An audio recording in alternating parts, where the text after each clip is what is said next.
Thank you. I am so pleased to be able to introduce tonight's guest speaker, Major Kaleb Blankenship, an Owen grad, and I'll even say a former student that I had the privilege to teach. And it has been a privilege to be a teacher in the Valley. I'm so glad that you're here tonight with us, Kaleb. And I can't wait for you all to hear more about what he's accomplished serving our country and around the world. First, though, let me share some of his adventures from Swannanoa. Kaleb was born in Asheville and grew up in the Valley. While at Owen High School, he served as the student body president, played varsity football, and was the assistant basketball coach for Owen Middle while balancing schoolwork, being an active member of his church, and working part-time jobs. His history teacher, Mary Julian, said of Kaleb, he had the ability to focus on the present, but had a laser beam on his future. He wasn't just focused on a prosperous future, but one led by duty, fellow humans, community, and nation. He graduated from Owen in 2005 and headed for West Point, earning a degree in political science with a minor in terrorism studies from the U.S. Military Academy. He has a lengthy resume in military leadership, battalion scout platoon leader, tactical officer, and troop commander. He balanced his new duties with his desire to continue his education. After serving in Germany and Poland, he earned a master's in public policy degree from Harvard University, a master's in operational studies from the U.S. Army Command and General Staff College, and a Master of Arts in Military Operations from the School of Advanced Military Studies. While leading the 3rd Infantry Division of Fort Stewart, Georgia, he was a part of multiple warfighter exercises and a no-notice deployment of the 1st Armed Brigade Combat Team in Ukraine. There were other assignments in Europe where he served our nation so very far away from the Valley.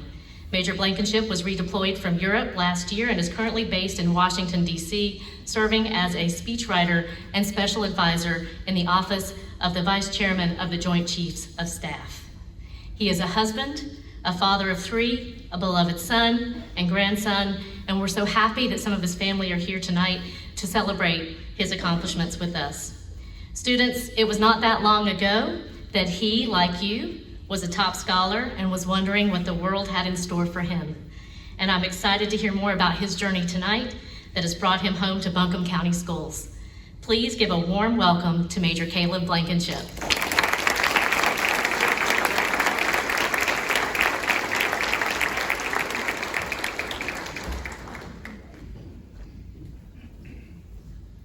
I'm still wondering what the world has in store for me. It's not over. Hey, before I get started, is anybody going to West Point? Is anybody going to the Air Force Academy? One back there? Anybody going to the Naval Academy? What happened? West Point wasn't accepting anymore? Or... Is anyone going to Harvard? Anyone going to Yale? Okay, good. So, I'm a little off script right now, and my wife is cringing because she gets nervous when I do that. I'm just gonna move this binder underneath here to get it out of my way. So, hey, the reason I asked that up front has nothing to do with like prestige or like those schools are the only ones worth mentioning, just that those my experience, right? And I have some familiarity. So, fun story, the day I graduated Harvard, my wife asked, she's like, how do you feel? And I was like, I'm totally fine if my kids never do this, right? And don't get me wrong, I was super grateful, I had a great experience, but like it wasn't about the prestige for me, right? And so we'll learn more about me and my thoughts in a minute. So thank you, Miss Rookie, for that introduction.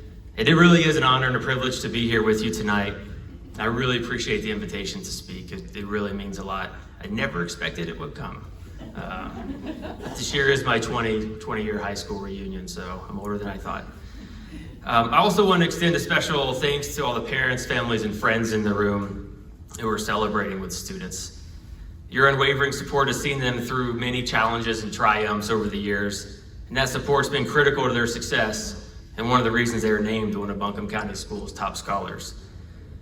Hey students, life is a team sport. Right? You did not get here alone, and you're not going to get to where you want to go alone.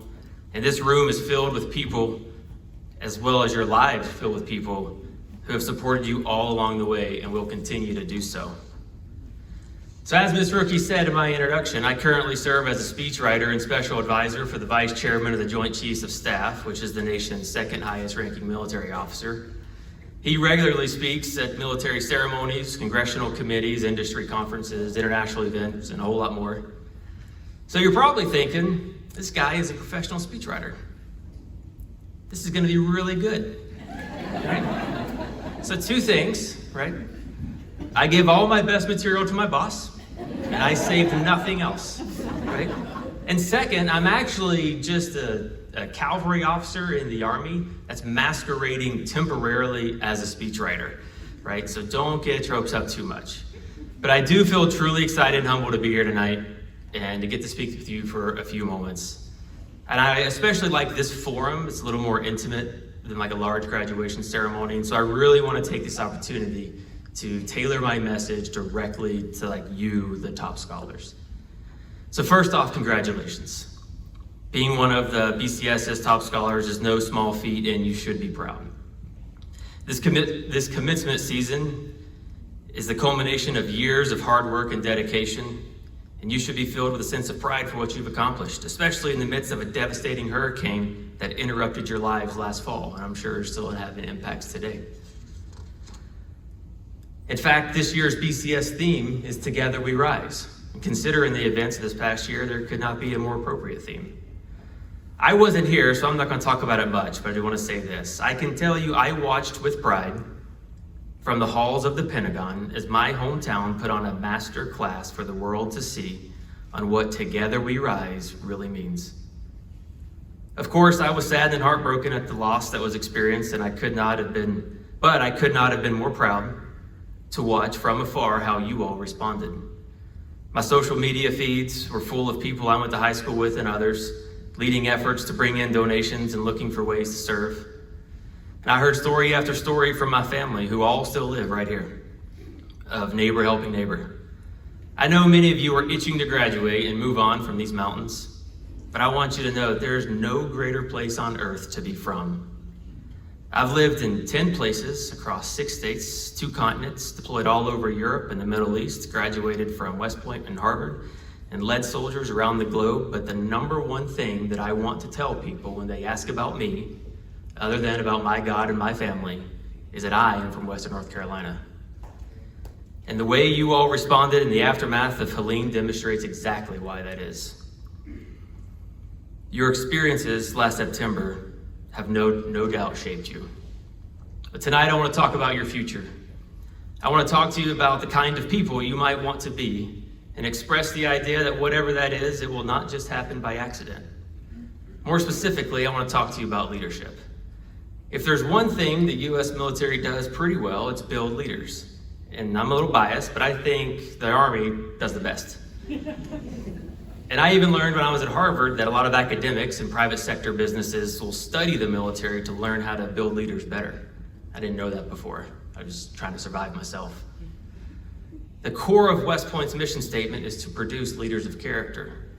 Everything you do there, from field training to coursework, revolves around leadership. It makes sense because the institution exists to prepare young people to lead men and women in the crucible of combat. It's the ultimate leadership test. And since graduating, as Ms. Rookie kind of laid out in my introduction, I've had the opportunity to actually practice leadership. I've hopefully even gotten a little better along the way. I've had the privilege of having key leadership roles in units from as small as 16 people to as large as about 4,800. And a lot of the time, I was in environments that were less than ideal. In combat, in exhausting heat, in shivering cold, days of rain, days that was really dry, days with no sleep, days with little sleep, in foreign countries, and some in very dangerous situations. And I've had those times where you just want to shut down and give up, but you can't, because you're the one in charge. Those times when you really have to consciously reach down, just resolve to keep on going, because the heroes that you lead deserve it. I've gotten pretty comfortable being uncomfortable. This is one example. I also thought leadership would be a good topic given the audience, you all. As the top scholars, no doubt you're already distinguished leaders in your own right, and you will continue to be as you go on with your life and academic journey.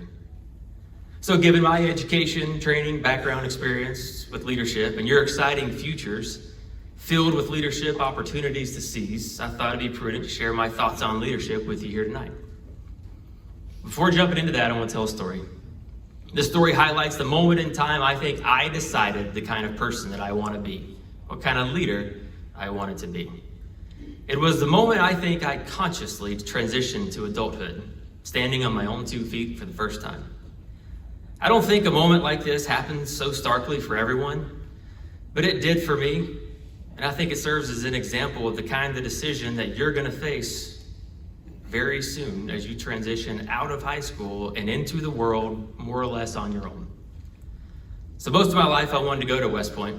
My dad was just telling Dr. Jackson about how I was 11 years old and I went into their bedroom one night and said, I've been called to lead men and I want to go to West Point. So a long time I wanted to go to West Point. It was my goal all throughout high school, middle school, and maybe even some of elementary school. So there I was, a young 18-year-old Kaleb shows up at West Point on our day, or reception day, on June 27th, 2005. All the new cadets are in groups of about 30 are brought into the auditorium with their families. And we heard this speech about how we were the best of the best, about how great we were for choosing to serve our country and go to West Point and to be leaders in the Army. And then, very abruptly, we were given 90 seconds to say goodbye to our families and be on the other side of a door at the front of the auditorium. So that normal transition period that most people get when they move into college and their parents help them pack, maybe drive with them to campus and move into their first dorm, and then take them to lunch or brunch, right? And then hug and drive away slow. All that hopefully all of you will get, right? It's a good thing, right? I did not get that. I got 90 seconds. It was like ripping off a Band-Aid and it had to be through a door. And I didn't want to be late to my first thing, right? So I did it in 80 seconds. And when you get on the other side of that door, your family's not there. And they're no longer telling you you're so great, right? To say the least. Walking through that door starts the most shocking day of your life. While your family is carted around West Point, giving tours and told how proud they should be, we were having a less fun experience. We were walking around in a white t-shirt, black PT shorts, long black dress socks, with dress shoes that were being broken in that moment, so it didn't feel great. Carrying heavy duffel bags full of all the new things we've been given. Getting our heads shaved to learn how to march, learn how to talk, learn how to walk. All while being spoken to very loudly and not in an uplifting manner. Right? But this was not the moment that I had. Right? I was too shocked and wondering why I had chosen this for myself to have any moments of clarity on this day. The moment that I'm talking about came 6 days later, on Sunday. Religious services were offered for those that wanted to attend. And if you didn't attend, it's not like you got to sleep in and have a chill morning, but you got to have a little quieter morning in your room. And going meant that you had to brave more encounters with the cadre and walk across campus in those shoes that already hurt, right? So it was a little bit of a sacrifice, but not really. So this was my moment. This is the moment I decided on my own for the very first time to go to church. It's kind of fitting, we're in church tonight. No one was telling me to go. There were no pressures, peer, societal, or otherwise, to go or not go. No normal or routine had been established in my new life, so I didn't just go out of habit or inertia. It was literally a blank slate. The only fact bearing on the decision to go or not go was my own desire. And I remember thinking, this is what it's all been for. Everything that my parents and grandparents, and teachers and coaches and mentors had taught me, had given me for so long, it was for this moment. When I'm all alone, when I'm uncomfortable, when I'm unfamiliar in not very pleasant environments, when I have no idea what's in store for me tomorrow or the next day, when I do not know if I will be successful or I will fail, when I'm in the dark and scared, what kind of decisions will I make? What kind of person do I want to be? What kind of leader do I want to be? Now, I know this story involves church, but this was not a religious experience. And though I think it's a good idea, the moral of the story here is not to go to church. This was the moment in my life when I decided who I wanted to be, not what I wanted to be. 1,000 miles from these mountains of North Carolina. No one had ever heard the name Blankenship before. I could not rely on the good or bad name that it was. I was only Kaleb by myself. And I decided I wanted to stay true to my core values. I wanted to focus on strengthening my character. I wanted to be an active decision maker, basing decisions on what I knew to be true, not just going through life letting things happen to me or being influenced by temptations around me. Of course, I wanted my college experience and life to be filled with fun and exciting and memorable experiences. But more than anything, I wanted my character to be above reproach, unquestionable. I wanted to continue shoring up the firmest foundation I could to continue to build my life on. And that Sunday morning at West Point is when I decided all that. At this point, you're probably thinking two things. First, bro, you just decided to go to church. It's not that big a deal. Settle down, right? Fair point. I got you. But second, you might be thinking, what does it have to do with leadership? Right? Well, glad you asked. Character is the bedrock of leadership. The kind of person you decide to be, who you decide to be, will define your leadership. So let's unpack that a little bit and talk more deeply about this idea of leadership. First, let's define it. If you look it up in the dictionary, it's not super satisfying. It generally talks about the office or position of a leader, one's capacity to lead, or the act of it, or an instance of leading. So basically, the dictionary says leadership is what a leader does. So I didn't like that. So I came up with my own definition. It's really simple. You don't even have to write this down, right? Leadership is influence. That's it. Think about it. If you're influencing someone else, are you not exercising some form of leadership over them? Right? I didn't say it's good or bad. Right? We'll get into that in a minute. But you could certainly be a bad influence on people. If you're influencing them, then you're leading them to some degree. So even if you're a terrible leader, a bad one, if you're influencing people, that is leadership. I'm not talking about style. One's leadership style is based on personality, right? Great leaders can have different styles, right? Because they all have different personalities. Leadership is about substance, which is based on character. Character is having the moral maturity to do what is right, even if it costs you something. Leadership is character in action, always doing what is right for those you lead, especially when it costs you something. Character is everything. Life will challenge you, and you'll be tempted at times to take shortcuts and compromise your values. But I promise, in those moments, your character will define your future. Be the person who stands firm on their values and who leads with integrity no matter the cost, even when there's a cost, especially when there's a cost. So now that we have a common understanding of what leadership is and that it's based on character, let's talk about how we influence people. There are two main sources or mechanisms for influencing others. One is power, and the other is authority. Power is the ability to control people or things. Power allows you to force people to do your will because of your position or strength. Have you ever had a younger sibling that you've forced to do something they didn't want to do because you were bigger, badder, and stronger? That's power. Right? The military gives leaders all the power they need. Right? As an officer, my orders are literally the law, right? Unless they themselves are illegal, immoral, or unethical. As a commander, I could take a soldier's time, money, freedom, and rank. I had the power to make them do whatever I want. But I think it's pretty clear that power is not the preferred influence mechanism for exercising good leadership. Though it may be necessary sometimes for any leader, the hallmark of a weak leader is an over-reliance on power. Power earns compliance, and mere compliance produces adequacy. How many of us want to be a part or lead an adequate organization? Probably not. So let's talk about authority. Authority is the confident quality of someone who is respected or obeyed by others. This is the skill of getting people to willingly do your will because they want to.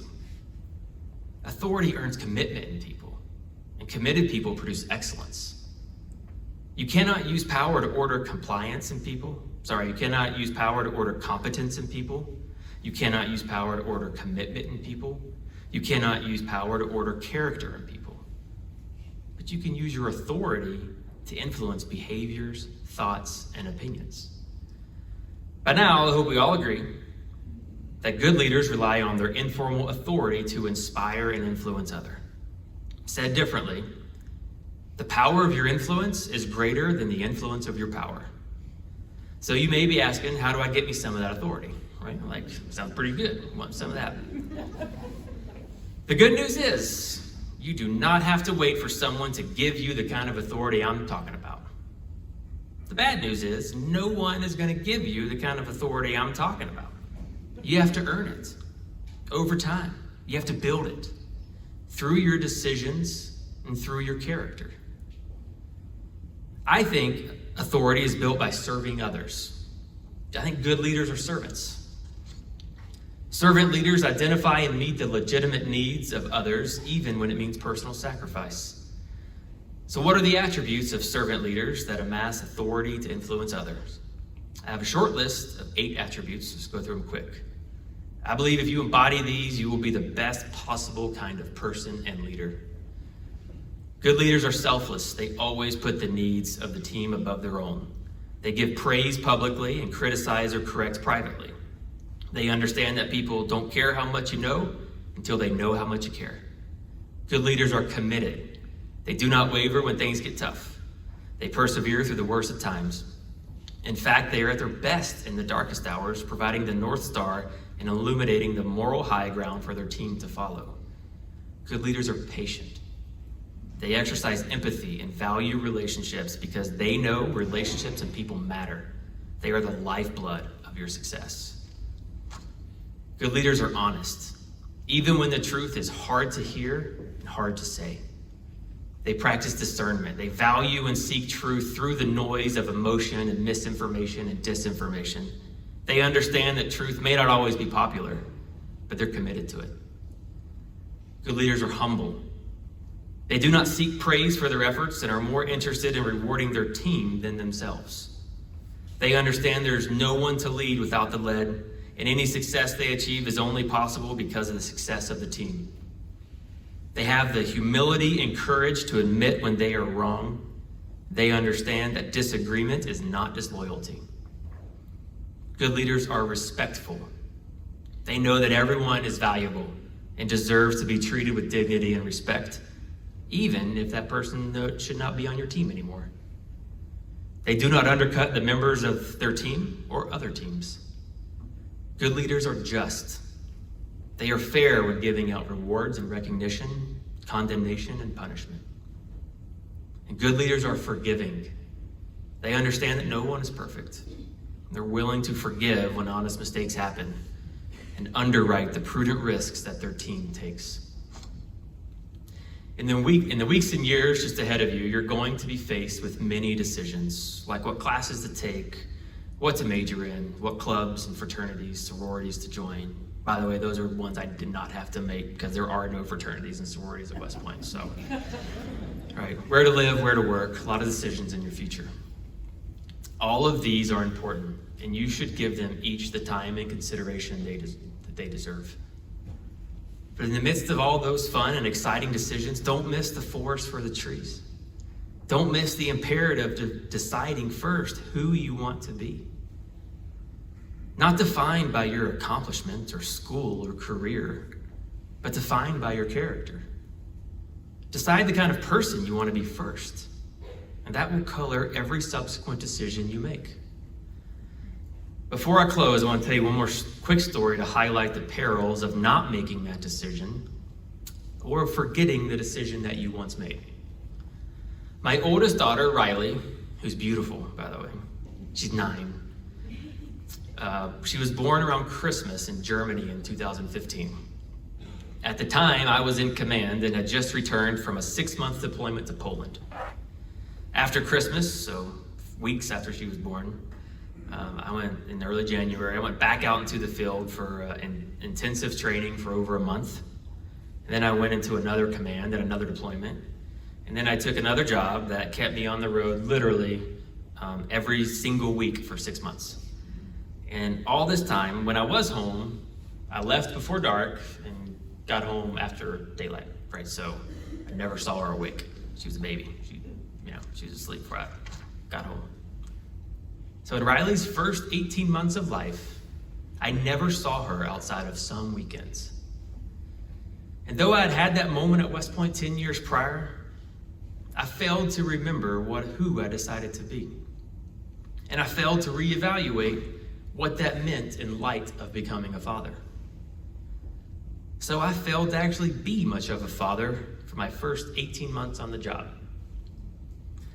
When I reflected on this and realized what I had done, I resolved to never let it happen again. I deliberately shifted my priorities because who I wanted to be, Riley's daddy, was more important than what I wanted to be, an Army officer. And luckily, I still get to do both. But if at any time I believe my job is getting in the way of my identity, I'll happily walk away from the job. Sure, I'm still gone sometimes, and I deployed back to Europe for another 6 months, 2023. And yeah, it's hard, right? And she bears the brunt of it. It's hard. I'm pointing to my wife, Erin, by the way, right? But it will not come at the expense of my family again. So 2 lessons from that story. One is to continually assess how you're doing with becoming the leader and person that you decided you wanted to be, and make adjustments as necessary. And 2, people make mistakes, including you. Have the humility to admit it, get over it, show yourself some grace, fix it, and move on doing better. As you go through life, you'll inevitably face tough moments. There will be times when things do not go as planned, when the weight of the world feels heavy, and when doubt creeps in. But remember this, you must be at your very best in those darkest moments. It's easy to stay calm and focused when everything's going well. But when the pressure's on, the stakes are high, when everything seems uncertain, that's when your true character is revealed. That's when the people around you will look to you for guidance, strength, and reassurance. You don't have to have all the answers. In fact, most of the time, we don't have all the answers. I can't remember a time I've ever had all the answers. We make decisions based on the best available information at the time. Often that information is incomplete, and sometimes it's conflicting. It's really uncomfortable. But your character grounds you. When you have strong character, you can get comfortable being uncomfortable because you can rely on your character to guide you. When things seem their darkest, a leader's character shines through and guides everyone around them through the storm. Class of 2025 Top Scholars, congratulations again. I am excited to see you serve others through your leadership. I am excited to see you continue to cling to and strengthen the core values that have already made you into stellar human beings. And I'm excited to see the people that you choose to be. And finally, if you remember nothing that I said tonight, just remember this. Above all else, please, I cannot stress this enough. Make sure that you marry up like I did. Find you an Aaron and cling on to them forever. Thank you very much.